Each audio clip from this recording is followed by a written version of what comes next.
Professor Velnath continued his lecture about feeding protocols despite the obvious tension in the room. The Vorash had stopped charging the wall, but it still paced faster than normal with its 6 amber eyes fixed on the overhead lights. Every few seconds those lights stuttered and dimmed before returning to full brightness. Each flicker made the massive predator more agitated. Hyunwoo remained standing near the transparent wall, while the other students slowly settled back into their seats. Taemin pulled at his sleeve trying to get him to sit down, but Hyunwoo ignored him. Something felt profoundly wrong about this situation, and he could not shake the growing dread in his gut. The professor activated a section of the enclosure floor, and a large piece of raw meat rose up on a mechanical platform. This was the feeding demonstration he had promised. The handlers would normally enter the enclosure to deliver food, but given the Vorash's agitation today, they chose the safer automated method. The meat sat in the center of the space, steaming slightly in the cool air. The Vorash ignored the food. It continued pacing and watching the lights and making those low rumbling sounds that seemed to come from deep in its chest. The professor frowned at his control panel and tapped several commands. Unusual behavior. The specimen typically responds immediately to food presentation. Perhaps the power fluctuations have disrupted its normal patterns. Jisoo leaned forward in her seat. Should we postpone the demonstration? That creature looks really stressed. Nonsense, Professor Velnath said. We are perfectly safe behind multiple redundant containment systems. The Vorash cannot harm us no matter how agitated it becomes. This is actually an excellent opportunity to observe stress behaviors in a controlled environment. The lights flickered 3 times in rapid succession. Then they went completely dark. Emergency lighting kicked in after 2 seconds of total blackness, bathing everything in dim red illumination. Alarm sounds began wailing from speakers mounted around the observation theater. Students jumped to their feet and voices rose in panic. Professor Velnath moved quickly to his control panel. His fingers flew across the holographic interface while he spoke in a calm voice that carried over the alarm sounds. Remain calm, everyone. This is merely a power interruption. Backup systems are engaging now. Please stay in your seats. Hyunwoo did not stay in his seat. He moved closer to the transparent wall and pressed his hands against the cool surface. Below in the enclosure, the Vorash had stopped pacing. It stood completely still in the center of the space with all 6 eyes fixed on something Hyunwoo could not see. The creature's muscles coiled tight and its claws extended, fully scraping against the metal floor. Then Hyunwoo saw it, a faint shimmer in the air between the Vorash and the transparent wall. The primary containment force field was flickering just like the lights. On, off, on, off. Each flicker lasted less than a second, but that was enough. The field was failing. Professor, Hyunwoo called out over the alarm sounds. The containment field is failing. We need to evacuate now. Professor Velnath looked up from his control panel with irritation crossing his features. The field is experiencing minor fluctuations, but the backup systems will stabilize it momentarily. There is no need for panic or evacuation. Please return to your seat. But Hyunwoo saw the shimmer grow stronger. The force field flickered faster now, struggling to maintain cohesion. The Vorash saw it too. The creature took 1 step toward the wall, then another. It was testing the barrier. Professor, we need to leave right now, Hyunwoo said louder. That field is going to collapse. Other students began moving toward the exits now. They could see what Hyunwoo saw even if the professor refused to acknowledge it. Taemin grabbed Jisoo's arm and pulled her toward the nearest door. Bodies pressed together as panic spread through the group like wildfire. The force field flickered 1 final time and then vanished completely. For a heartbeat, nothing happened. Then the Vorash moved faster than anything that large should be able to move. It covered the distance to the transparent wall in 3 massive strides and crashed into it with the full force of its weight. The wall held. Barely. Cracks spiderwebbed across the surface from the point of impact. The Vorash backed up and hit the wall again. More cracks appeared. Students screamed and shoved toward the exits, creating a bottleneck of bodies and limbs. The alarm sounds grew louder as emergency protocols activated throughout the facility. Professor Velnath finally abandoned his control panel and ran toward the main exit. His calm demeanor shattered as the reality of the situation overwhelmed his professional detachment. He shouted commands that no one could hear over the chaos and the alarms and the terrible sound of the Vorash hitting the wall again and again. The transparent wall shattered on the 4th impact. Fragments of reinforced material scattered across the observation theater floor. The Vorash landed in the middle of the room with a crash that shook the entire structure. It was inside. The containment had failed completely. The creature stood 12 feet tall in the red emergency lighting. Its black scales reflected the dim illumination, making it look like a shadow given physical form. 6 amber eyes swept across the panicked crowd of students trying desperately to escape through exits that had automatically sealed when the containment breach triggered. They were trapped inside with the most dangerous predator in the facility. The Vorash opened its mouth and roared. The sound hit like a physical force. It resonated in Hyunwoo's chest and bones and made his teeth ache. This was the sound evolution designed to freeze prey in place. This was the sound of death announcing its presence. Students fell over each other trying to get away. Some pressed against the sealed doors, pounding on them uselessly. Others huddled in groups as if numbers might provide safety. A few of the braver or more foolish ones pulled out small weapons they should not have brought into the facility. The Vorash tracked every movement with those 6 glowing eyes. Hyunwoo stood 20 meters from the creature. He had not moved toward the exits with everyone else. While the crowd surged away from danger, he remained still in the space between the shattered wall and the sealed doors. His heart pounded, but his body stayed frozen not from the paralyzing roar but from conscious decision. The Vorash's attention locked onto him. Among all the movement and panic and noise, the creature focused on the single still figure. Its pupils dilated and its muscles coiled and its claws scraped against the floor. Every predatory instinct in its body zeroed in on the human who stood motionless before it. Taemin reached the sealed door and turned around to check on his friends. He saw Jisoo pressed against the wall with a group of other students. Then he saw Hyunwoo standing alone in the open space with the Vorash staring directly at him. "Hyunwoo, run!" "What are you doing?" Jisoo heard Taemin shout and looked back. Her eyes went wide with horror when she saw where her friend stood. She screamed his name, but the sound got lost in all the other screaming and alarm noise. She tried to push away from the wall to run toward him, but other students held her back. The Vorash took a step toward Hyunwoo. Its massive clawed foot came down with enough force to crack the floor. Then another step. It moved slowly now, almost carefully. The creature's 6 eyes never left the human who refused to run or hide or show any reaction to its approach. Professor Velnath managed to activate his communicator and was screaming into it for emergency response teams. But they were too far away. The Apex Wing sat in its own isolated section of the facility for exactly this reason. Help would not arrive in time. Whatever happened next would be over in seconds. Hyunwoo watched the Vorash approach and forced himself to breathe steadily. Every instinct screamed at him to run, but he knew running would trigger the creature's chase response. Standing still was terrifying, but running was certain death. He kept his hands visible at his sides with palms open and fingers relaxed. He did not make eye contact, but he did not look away either. He maintained a neutral forward gaze that acknowledged the creature without challenging it. The Vorash closed the distance. 15 meters. 10 meters. 5 meters. This close, Hyunwoo could smell it. The scent was sharp and musky and completely alien. He could feel the heat radiating from its massive body. He could see every detail of its black scales and the old scars that marked its hide, and the way its muscles moved beneath that armored skin. The creature stopped directly in front of him. Its head lowered until its 6 amber eyes were level with Hyunwoo's face. Warm breath washed over him, carrying that alien scent. The Vorash's mouth opened slightly, revealing rows of teeth, each one longer than Hyunwoo's fingers. A low rumble came from deep in its throat. The observation theater had gone silent. Even the alarms seemed distant. Every student who could see what was happening held their breath. Professor Velnath stood frozen with his communicator forgotten in his hand. Time stretched and compressed, and Hyunwoo existed in a moment that felt like it might never end. The Vorash studied him, not with the fixed stare of a predator about to strike, but with something else. Intelligence, curiosity, assessment. Those 6 eyes moved across Hyunwoo's face and body, reading things that no one else in the room could interpret. The Vorash held the bow for 5 seconds that felt like an eternity. Its massive head remained lowered with that scarred snout almost touching the floor. The position left its neck exposed and vulnerable. In the language of predators, this was trust. This was respect. This was acknowledgement of equal status. Hyunwoo barely dared to breathe. His heart hammered against his ribs, but he kept his body still and his posture neutral.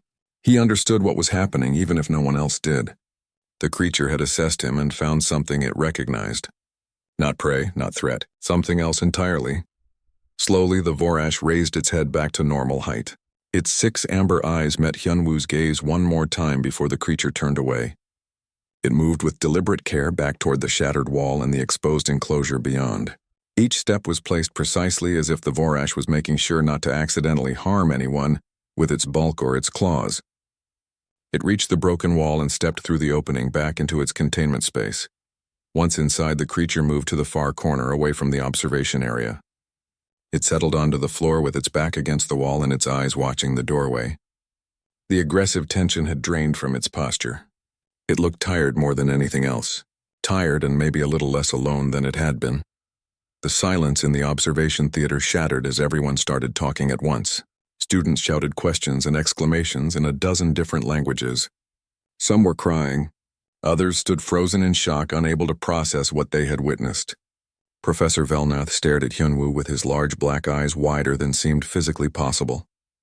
Emergency response teams burst through the doors with weapons raised and scanners active. They swept the room, checking for injuries and threats before focusing on the containment breach. A team of engineers rushed to the control panel and began working to restore the force fields. Medical personnel moved through the crowd of students checking for shock or injury. Taemin and Jisoo pushed through the chaos to reach Hyunwoo.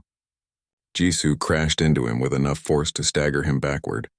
She wrapped her arms around him and he could feel her shaking. Taemin put a hand on his shoulder and squeezed hard. Neither of them spoke. What words could possibly capture what they had just witnessed? A security officer approached them. She was Thalesian, with the typical gray skin and black eyes, but she wore armor and carried a weapon that looked far too advanced for Hyunwoo to identify. You are the human who stood before the Vorash. You need to come with me for debriefing immediately. Hyunwoo nodded numbly. Jisoo released him reluctantly and Taemin gave his shoulder one more squeeze before stepping back. The security officer led him away from the observation theater, through corridors he had never seen before. They went up several levels into what must be the administrative section of the facility. She brought him to a small room with a single table and 2 chairs. The walls were bare metal, and the lighting came from panels in the ceiling that hummed softly. Wait here. Someone will be with you shortly. She left and locked the door behind her. Hyunwoo sat in one of the chairs and put his head in his hands. The adrenaline that had kept him calm and focused during the encounter was draining away now, leaving him shaky and exhausted. His hands trembled and his breathing came in short gasps. He had stood before a creature that could have torn him apart in seconds. He had looked into those alien eyes and somehow communicated across the vast gulf between species. The door opened after what might have been 10 minutes or an hour. Time felt strange and disconnected. Professor Velnath entered, followed by 2 other Thalesians Hyunwoo did not recognize. They wore formal robes marked with symbols that indicated high rank within the academy administration. The 3 of them sat across from Hyunwoo. Professor Velnath looked shaken in a way that made him seem older and more fragile. One of the administrators spoke in a voice that the translation device rendered. As female, though, Hyunwoo knew Thalesians did not have gender in the way humans understood it. I am Administrator Kelvis, and this is Administrator Rendall. We need you to explain exactly what happened in the observation theater. Every detail you can remember, no matter how small. Hyunwoo gathered his scattered thoughts and began talking. He described the power fluctuations and the failing force field, and the moment the Vorash broke through the wall. He explained why he stayed still instead of running. He detailed every second of the encounter from the creature's approach to its final bow and retreat. When he finished, Administrator Kelvas and Rendall exchanged long looks. Professor Velnath sat with his hands folded on the table, staring at nothing. Finally, Rendall spoke in a voice heavy with implications. What you describe should not be possible. The Vorash is a Class 9 Deathworld apex predator. It does not bow. It does not show respect or deference. It kills or it does not kill. There is no middle ground. Then we have been wrong about what it is, Hyunwoo said quietly. Or maybe we have been wrong about what apex predators are capable of when they are not trapped and terrified. Professor Velnath finally looked up. Your report, the one I dismissed as unfounded speculation. You theorized that the Vorash was responding to perceived threats rather than acting on blind aggression. Yes. And you believed that approaching it without fear or hostility might produce a different response. Yes, you risked your life on a theory. That was incredibly foolish. Hyunwoo met his professor's eyes. It was not a theory. I have spent weeks studying that creature. I knew what I was seeing, even if no one believed me. When the moment came, I trusted my observations and my instincts. Standing still was less dangerous than running. Administrator Kelevas leaned forward. We have reviewed the security footage from multiple angles. What you say is accurate. The Vorash assessed you and chose not to attack. More than that, it displayed what can only be interpreted as a gesture of respect. In all recorded history of Deathworld predator studies, nothing like this has ever occurred. You have fundamentally altered our understanding of these creatures. Not just Deathworld predators, Professor Velnath said slowly. This changes how we think about intelligence and communication, and the nature of predatory behavior across all species. If the Vorash is capable of recognizing non-threatening intent and responding appropriately, then our entire approach to containment and study has been tragically flawed. Administrator Rendall nodded. We must review every protocol and procedure, but first we need to understand how you accomplished what 4 trained handlers could not. What did you do that they failed to do? Hyunwoo thought about how to explain something that felt instinctive rather than intellectual. Humans evolved alongside apex predators. We did not dominate our world through strength or speed. We survived by learning to read and understand the creatures we shared territory with. We learned their body language and their sounds and their patterns. We learned when to fight and when to flee and when to simply be still and let them pass. Earth is classified as only a Class 4 death world, Kelevas said. Surely the predators there do not compare to something from Krill. The classification measures environmental hostility, not the sophistication of the predators, Hyunwoo explained. Earth's apex predators are highly intelligent. Lions hunt in coordinated groups with complex strategies. Wolves form intricate pack hierarchies. Bears use tools and solve problems. Our ancestors learned from all of them. That knowledge shaped how we think and observe. When I watched the Vorash, I did not see an alien monster. I saw a large predator displaying behaviors I recognized from Earth species. Professor Velnath stood and paced across the small room. So when you stood still before the Vorash, you were communicating in a language older than speech. You showed it that you were not prey because prey runs. You showed it that you were not a challenger because challengers attack. What were you showing it? That I was another predator, Hyunwoo said simply. The Vorash recognized something in me that matched something in itself. We both evolved as hunters. We both understand the rules that govern predator interactions. When I lowered my gaze, I was not submitting. I was acknowledging its presence without challenging its territory. In the language of predators, that is how equals greet each other. The room fell silent as the implications sank in. Finally, Administrator Rendall spoke. You are saying the Vorash bowed because it recognized you as a fellow apex predator. Not in terms of physical capability, but in terms of shared understanding. Yes. This will require extensive analysis and discussion at the highest levels of the Galactic Council, Kelevas said. The ramifications extend far beyond this academy. If humans possess an intuitive ability to communicate with Deathworld predators, then your species becomes invaluable for numerous applications. Right now, we need to focus on the immediate situation, Rendall interrupted. The containment breach must be fully investigated and all systems must be repaired and tested before we resume any activities in the Apex Wing. The other students will need counseling and support after the trauma they experienced, and we need to develop new protocols for the Vorash based on these new insights. Professor Velnath stopped pacing and looked at Hyunwoo. I owe you an apology. You saw clearly what I refused to acknowledge. The investigation into the containment breach took 3 weeks. Teams of engineers and safety specialists combed through every system in the Apex Wing. They discovered that a combination of storm interference and aging equipment had caused the cascade failure. The Academy administration ordered complete upgrades to all containment facilities and implemented new redundant safety measures. During those 3 weeks, Hyunwoo became something of a celebrity both at the Academy and throughout the Galactic Council networks. News of the incident spread quickly and the security footage went viral across hundreds of worlds. A human standing before a Vorash and receiving a bow of respect captured imaginations in ways that political treaties and trade agreements never could. Requests flooded in from research institutions and diplomatic corps and even military organizations. Everyone wanted to understand how Hyunwoo had accomplished what seemed impossible. He gave interviews and presentations until he grew tired of repeating the same explanations. But he understood that this was important. This changed how the galaxy viewed humans, and he had a responsibility to represent his species well. The other human students suddenly found themselves treated with new respect by their alien peers. Jisoo joked that she should thank Hyunwoo for making humans cool. Taemin was recruited by 3 different research projects that wanted human perspectives on predator behavior. They were no longer the soft species from a mild death world. They were the predator empaths. Professor Velnath underwent his own transformation. The incident forced him to question decades of assumptions about death world predators. He worked closely with Hyunwoo to review the archived footage of the Vorash and other specimens. Together, they identified patterns that had been overlooked or misinterpreted. The professor published a groundbreaking paper that challenged fundamental principles of xenobiology and sparked fierce debate across academic circles, but the most important change happened with the Vorash itself.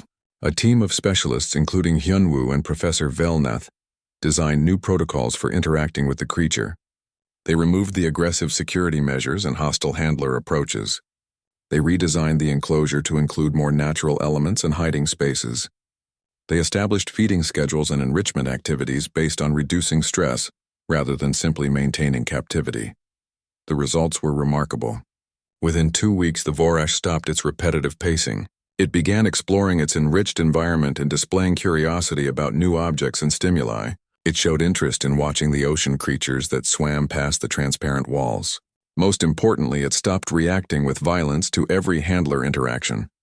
The Academy invited Hyunwoo to participate in the first direct interaction with the Vorash under the new protocols. He agreed despite the fear that still lived in his gut. The memory of standing before that massive predator remained fresh and visceral. But he trusted his understanding and he wanted to prove that the changes would work. They gathered in the observation theater that had been fully repaired.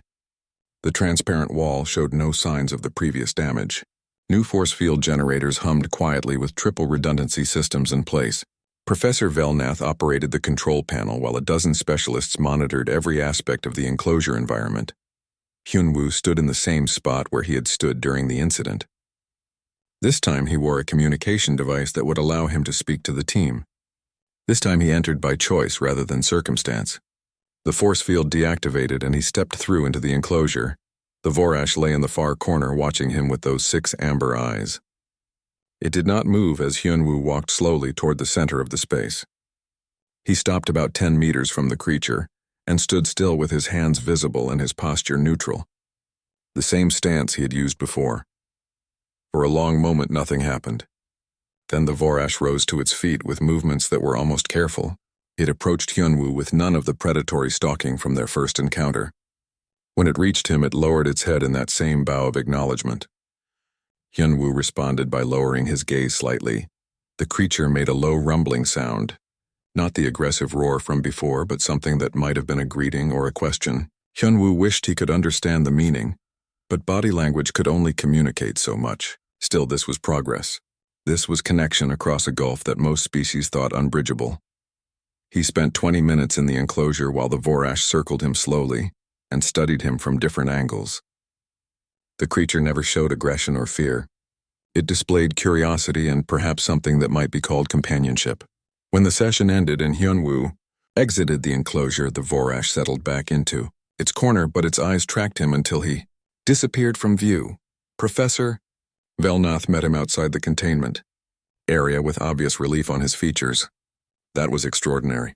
The Vorash accepted your presence without any signs of stress or hostility. We recorded the entire interaction and the data will be invaluable for developing new training methods. It remembered me, Hyunwoo said quietly.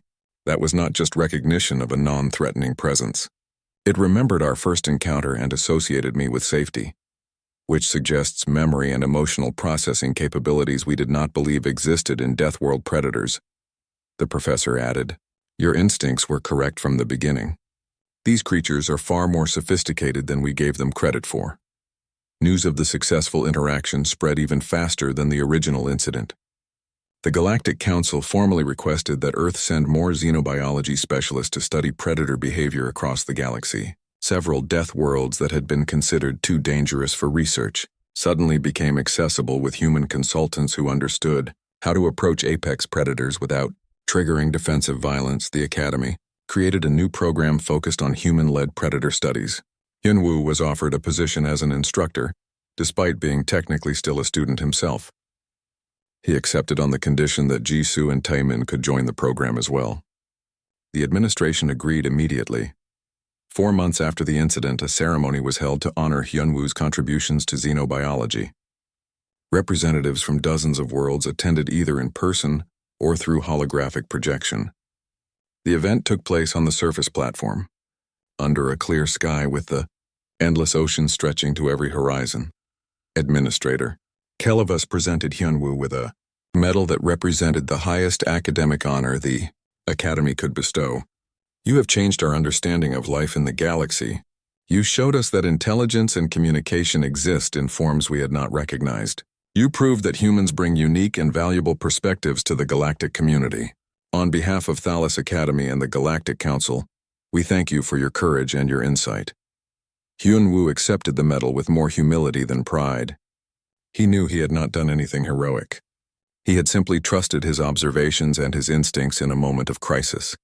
The real credit belonged to all the humans who came before him, who learned to survive by understanding the predators they shared a world with. After the ceremony, Jisoo and Taemin convinced him to visit the Apex Wing one more time. The three of them stood in the observation theater looking down at the Vorash in its improved enclosure. The creature looked healthier than it had when they first arrived. Its scales had regained some luster and its movements showed less tension. "Do you think it is happy?" Jisoo asked. "Or as close to happy as a creature like that can be in captivity." Hyunwoo watched the Vorash settle into a patch of artificial sunlight. "I think it is less miserable than it was.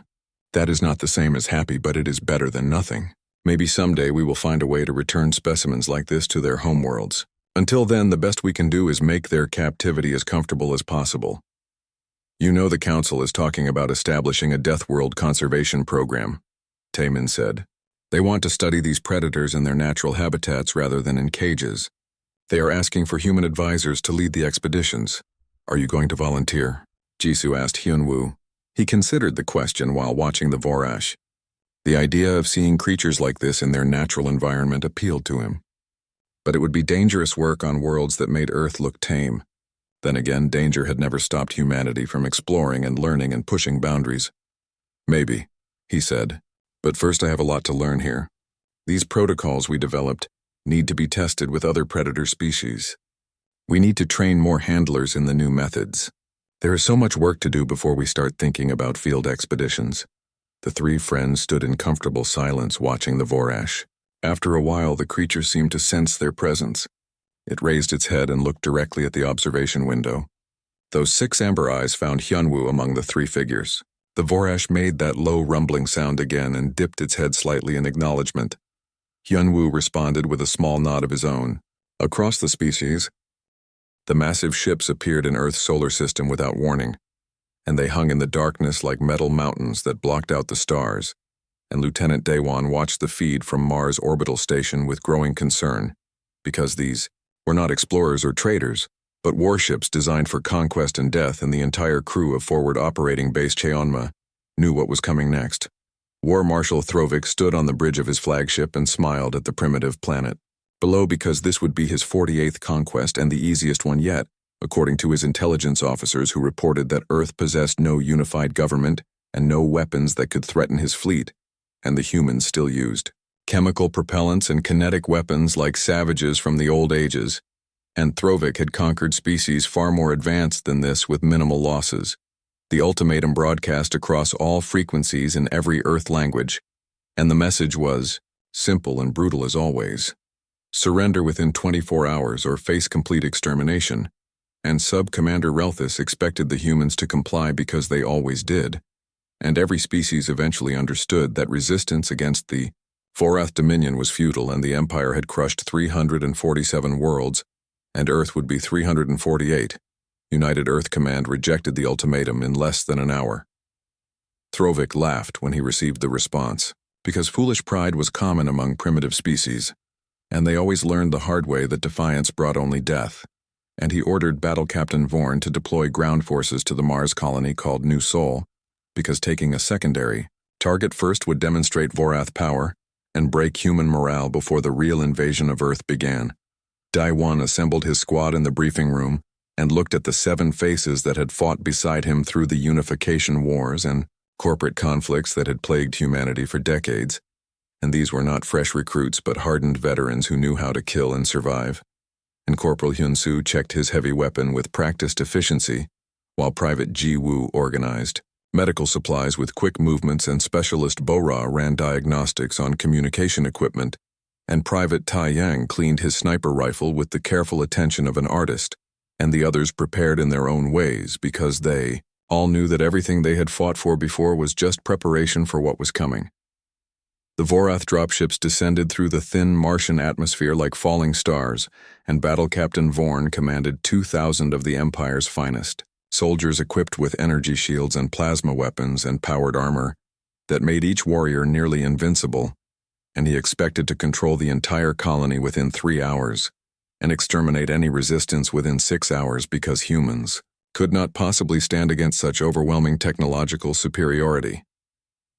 The first contact happened at the northern perimeter, where a patrol of colonial militia met the advancing Vorath forces, and the humans opened fire with their kinetic rifles, and the bullets sparked harmlessly off energy shields that glowed blue in the red Martian dust, and the Vorath returned fire with plasma bolts that turned human bodies into ash and burning metal. And within minutes the militia was routed, and Vorn advanced with confidence toward the main settlement. Daewon watched the footage from the perimeter and understood immediately that this was not a battle they could win through conventional means, because every advantage belonged to the enemy, and charging forward would only result in pointless death.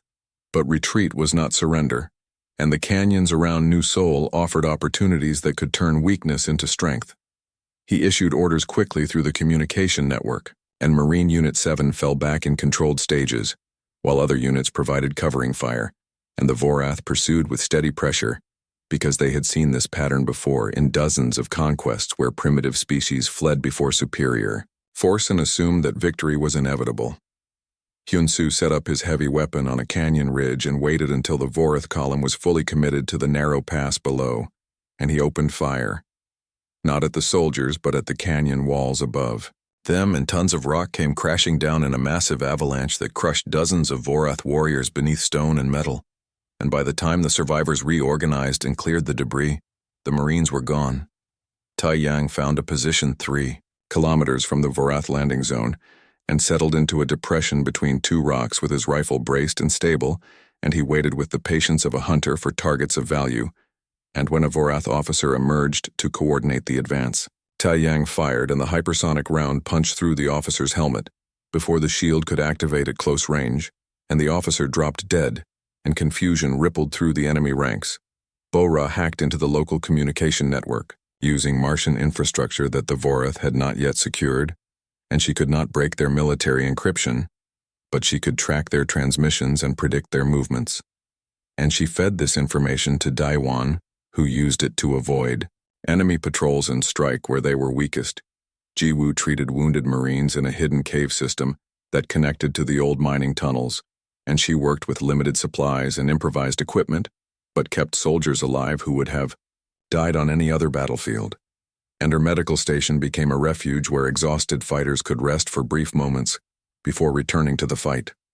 The pattern repeated through the long Martian day, as Unit 7 struck and vanished and struck again, and each attack claimed Vorath lives while the Marines suffered minimal casualties, and Daewon knew they could not win this way, because the enemy had thousands of soldiers and endless resources, but they could make victory expensive enough that the Vorath would reconsider their invasion. Battle Captain Vorn reviewed the casualty reports with growing anger, because 47 of his soldiers were dead and another 30 wounded, and the humans had not been exterminated or even significantly engaged, and his forces controlled the landing zone and main settlement. But venturing into the canyons resulted in ambushes and traps and losses that should not have been possible against such primitive opponents. War Marshal Throvik received Vorn's report and dismissed the casualties as acceptable because losses were inevitable in any conquest, and 47 dead was nothing compared to the 2,000 deployed, and the humans would exhaust their ammunition and will to fight within days, and then the colony would fall and Earth would understand the futility of resistance. But Sub-Commander Relthus noticed something in the detailed combat reports that troubled him deeply, because the same tactical signature appeared across multiple engagements and the same unit designation kept appearing in intercepted human communications.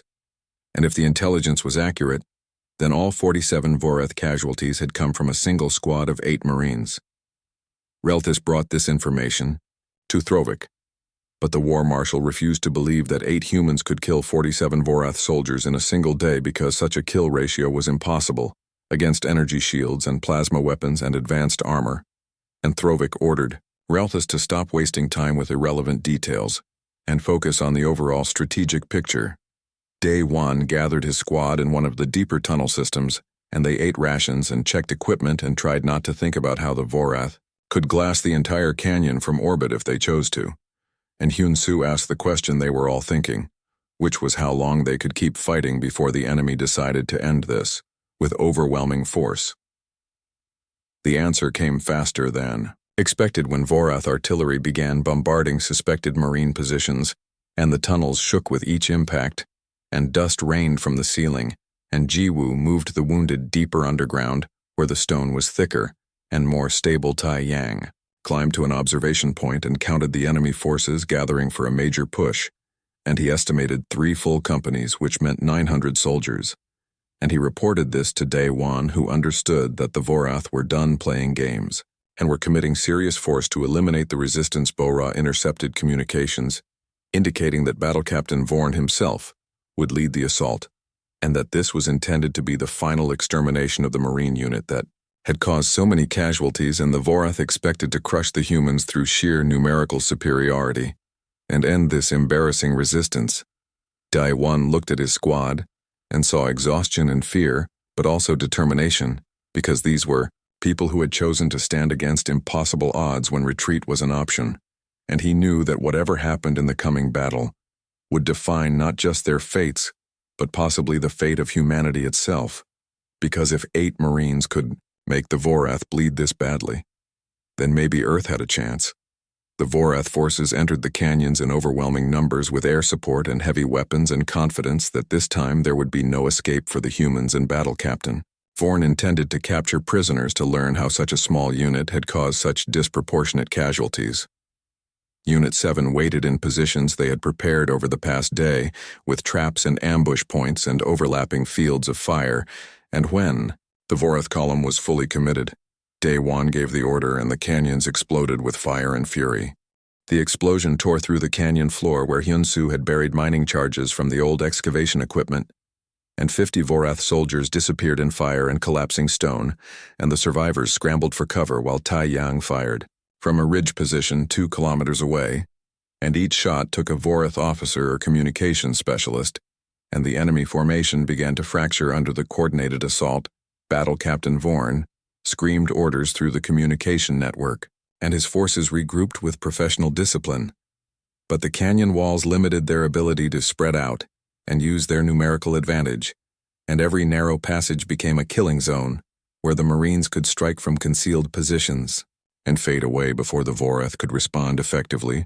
Bora had studied the captured Vorath equipment they had recovered from dead soldiers, and she discovered that their energy shields generated a specific electromagnetic signature that could be tracked through the communication network, and she fed this information to Day 1, who used it to predict enemy movements, even when the Vorath thought they were advancing under stealth. The second ambush came at a bottleneck where the canyon narrowed to less than 10 meters, and Day 1 had positioned his squad on both sides with overlapping fire lanes. And when the Vorath column pushed through, they walked into a crossfire that turned the passage into an abattoir, and Hyun-Soo's heavy weapon chewed through shields that were designed to stop single shots but failed under sustained fire.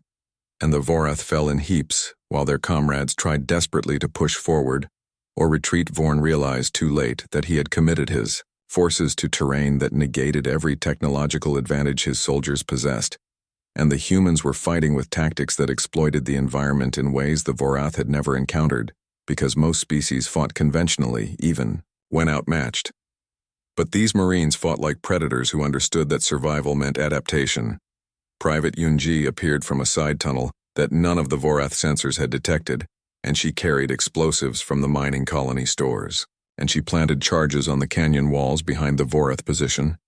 And when they detonated, the entire passage collapsed and trapped 300 soldiers between walls of fallen rock with the Marines ahead. And no clear retreat behind Ji Wu moved through the tunnels, treating wounded Marines and civilians who had joined the fight. Because the colonists understood that surrender meant extermination, and better to die fighting than die begging. And she kept her medical station mobile, because staying in one place meant becoming a target for Vorath artillery. Sergeant Min Ho found Unit 7 after his artillery squad had been scattered by Vorath airstrikes, and he brought with him knowledge of the colony's defensive systems and old military equipment that had been mothballed in storage, and Daewon immediately put him to work organizing fire support from positions the Vorath could not easily target from orbit or air. The battle raged for 18 hours without pause, and the Vorath kept pushing forward, because retreat meant admitting defeat to a force that should have been crushed in the first hour, and Vorn committed his reserves and his elite troops and everything he had because his career and honor demanded victory. But the Marines had learned and adapted, and every engagement taught them more about Vorath tactics and equipment and weaknesses. And Hyun Soo discovered that the energy shields could be overloaded by sustained fire at medium velocity, which meant adjusting his weapon to fire slower but heavier rounds that the shields could not disperse effectively. Tae-yang learned that Vorath helmets had vulnerable points at the neck seal, where the armor connected to the bodysuit, and his precision fire claimed officer after officer, and the Vorath chain of command began to collapse as junior leaders died. Before they could gain experience, Bora cracked enough of the Vorath communication protocol to insert false orders and misinformation, and she sent enemy squads into prepared kill zones or away from actual Marine positions, and the Vorath forces began to distrust their own communication network. The canyon system had been carved by water millions of years ago, and Yunji knew where. The old underground rivers still flowed, and she used mining explosives to breach the ancient channels, and water came flooding through the lower passages where Vorath forces had gathered, and hundreds of soldiers drowned or were swept away by the sudden deluge. Daewon watched the battle unfold from a command position, where Bora had set up communication and tracking equipment, and he moved his limited forces like pieces on a chessboard, and every move was calculated to maximize enemy casualties, while preserving Marine lives, and he fought not for glory but for survival, because losing meant the extinction of everyone in New Seoul. The Vorath adapted too, because they were professional soldiers from an empire that had conquered hundreds of worlds, and they began using drones to scout ahead and heavy weapons to collapse tunnels, and they stopped advancing in neat columns and instead moved in dispersed formations that were harder to ambush effectively. But adaptation took time, and the Marines had been adapting since the first contact, while the Vorath were only beginning to understand that this enemy required different tactics and that critical delay cost the Empire hundreds of lives. Vorn found himself pinned in a defensive position, calling for air support and reinforcements because his 900 soldiers had been reduced to less than 400 combat-effective troops, and the humans were still fighting with undiminished intensity, and he could not comprehend how such a small force could inflict such catastrophic casualties. The air support arrived in the form of gunships that strafed the canyon walls with plasma fire and turned rock to molten glass, and several Marine positions were destroyed with all hands lost, and Daewon felt each death like a physical blow, because he knew these people and had fought beside them and led them into this meat grinder. But the gunships flew predictable patterns because the canyons limited their approach vectors, and Tae-yang had prepared for this by positioning himself with captured Vorath anti-air weapons, and he fired at the moment when the gunship was committed to its attack run and could not maneuver, and the aircraft exploded in a fireball that crashed into Vorath positions below. Min Ho coordinated artillery strikes from mobile positions, using the colony's old defense cannons that had been considered obsolete before the invasion, but now proved their worth by dropping shells on Vorath formations with devastating accuracy. And he kept his crews moving after each strike, so the enemy could not target them effectively. The Vorath finally broke after 72 hours of continuous combat, when Vorn ordered a general retreat because he had lost. over 400 soldiers and gained nothing but corpses and shattered equipment. And the Marines had demonstrated that this was not a fight the Empire could win through conventional assault. War Marshal Throvik received Vorn's report with disbelief and rage because 400 dead meant this was the costliest single engagement in the entire Mars campaign, and the humans had suffered perhaps 30 casualties and held their positions and even captured Vorath equipment and prisoners. Sub-Commander Relthus analyzed the battle data and confirmed what he had suspected from the beginning, which was that a single 8-person squad had coordinated the entire defense, and that Lieutenant Daewon's unit had directly or indirectly caused the majority of Vorath casualties through tactical brilliance and intimate knowledge of the terrain. Throvik ordered orbital bombardment of suspected Marine positions because if he could not defeat these humans on the ground, then he would destroy them from space where they had no defenses and no clever tactics could save them. Daewon watched the orbital strikes turn sections of the canyon into molten craters, and he knew that the Vorath had changed their strategy from conquest to extermination, and that meant civilians were now targets and the rules of engagement had shifted to total war. He gathered the surviving Marines and militia and gave them a choice, which was to evacuate through the tunnel systems to positions outside the bombardment zone or stay and continue fighting. And every single person chose to stay because running meant abandoning New Sol and everyone who could not escape. Bo-Ra intercepted communications indicating that the Vorath were preparing a final massive assault with fresh troops from orbit, and this time they would not bother with capturing territory or taking prisoners, but would simply exterminate everything human in the target zone. Yunji worked with Minho to prepare the ultimate trap using every remaining explosive and the underground infrastructure and the natural gas pockets that existed throughout the canyon system, and they created a network of charges that could turn the entire battle zone into a single massive explosion. Ji Woo treated casualties in deeper tunnels that were safer from bombardment, and she organized civilian volunteers to help with medical care, because trained medics were too valuable to waste on tasks that others could perform, and every hand was needed for the coming storm. Yun-Su modified more weapons using captured Vorath technology and created hybrid systems that combined human reliability with alien power. And he trained other Marines on how to use these weapons effectively, because knowledge had to be spread before death claimed the teachers.